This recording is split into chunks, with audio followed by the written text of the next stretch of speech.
বিরতির পর স্বাগত। এগিয়ে আসতে পারে 2024 লোকসভা ভোটের দিনক্ষণ, ঠিক এমনটাই কিন্তু জল্পনা শুরু হয়ে গেছে। অর্থাৎ মার্চ মাসে ভোট করাতে চায় নয়াদিল্লি। কেন্দ্রীয় মন্ত্রীদের গলায় ভোট এগিয়ে আসার কথা শোনা যাচ্ছে। সেই বিষয়টা নিয়ে আমি আরো বিস্তারিত জানবো। টেলিফোন লাইনে নিউজ ভ্যানগার্ড এক্সিকিউটিভ এডিটর নীল বণিক রয়েছে। নীল, এই মুহূর্তে এই বিষয় নিয়ে তোমার কাছে কি আপডেট রয়েছে?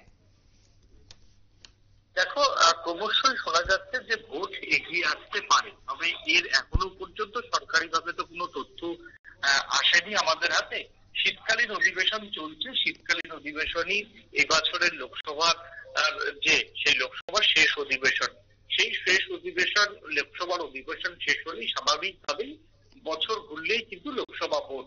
তবে লোকসভা ভোট কবে হবে তা নিয়ে কিন্তু সবার মনে একটা প্রশ্ন রয়েছে। এবং যেহেতু ডিসেম্বর ছুটির সময় একটা চলে, তারপরেই পরীক্ষার একটা চাপ থাকে, তাই জানুয়ারি এবং ফেব্রুয়ারির মিডিল পর্যন্ত ভোট হওয়া কার্যত অসম্ভব।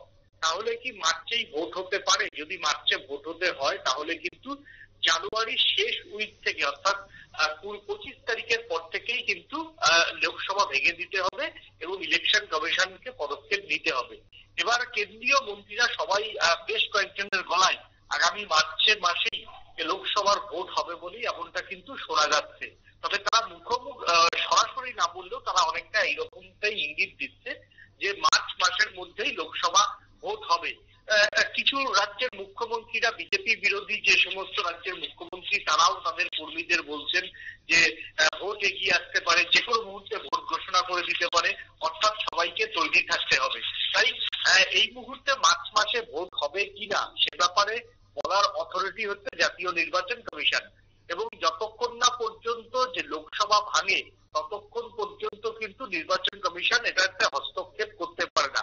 একমাত্র যদি প্রধানমন্ত্রী নরেন্দ্র মোদী বা তিনি তার মন্ত্রিসভা ভেঙে দেন এবং মন্ত্রিসভা ভেঙে দিয়ে তাদের তাহলেই কিন্তু নির্বাচন কমিশন ইলেকশন ডিক্লেয়ার করতে পারে নির্দিষ্ট সময়ের আগে। সেই ক্ষেত্রে কেন্দ্রীয় মন্ত্রীদের এই যে সুর, সেটা অত্যন্ত তাৎপর্যপূর্ণ। তাহলে কি জানুয়ারির 25 তারিখের পরই লোকসভা যে পার্লামেন্ট, সেই পার্লামেন্টকে ভেঙে দিচ্ছেন সময়ের আগে প্রধানমন্ত্রী নরেন্দ্র মোদী বা বিজেপি? এই প্রশ্নটাই উঠতে শুরু করেছে। যদি পার্লামেন্ট আগে ভাঙে তাহলে সেই ক্ষেত্রে নোটিফিকেশন জারি করে মার্চের মধ্যে ভোট করা সম্ভব। আর যদি পার্লামেন্ট না ভাঙে তাহলে তো মার্চের মধ্যে ভোট হওয়ার কথা নয়। এবং মার্চের 20 থেকে 25 তারিখের মধ্যে ভোট হতে পারে বলে কেন্দ্রীয় মন্ত্রীরা বলছেন। তবে এখনো পর্যন্ত সেই রকম কোনো সারবত্তা খুঁজে পাওয়ার কোনো কারণ খুঁজে পাচ্ছি না।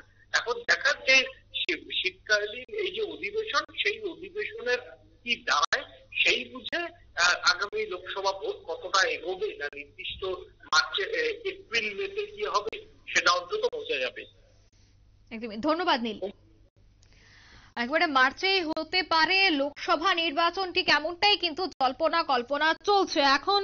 যদিও সরকারিভাবে কোনো ধরনের নোটিফিকেশন জারি করা হয়নি, তারপরেও কেন্দ্রীয় মন্ত্রীদের গলায় কিন্তু শোনা যাচ্ছে যে মার্চেই হতে পারে 2024 লোকসভা নির্বাচন। এই মুহূর্তে নিয়ে নিচ্ছে ছোট্ট একটি বিজ্ঞাপন বিরতি। রয়েছে অন্যান্য সংবাদ, সাথে থাকুন।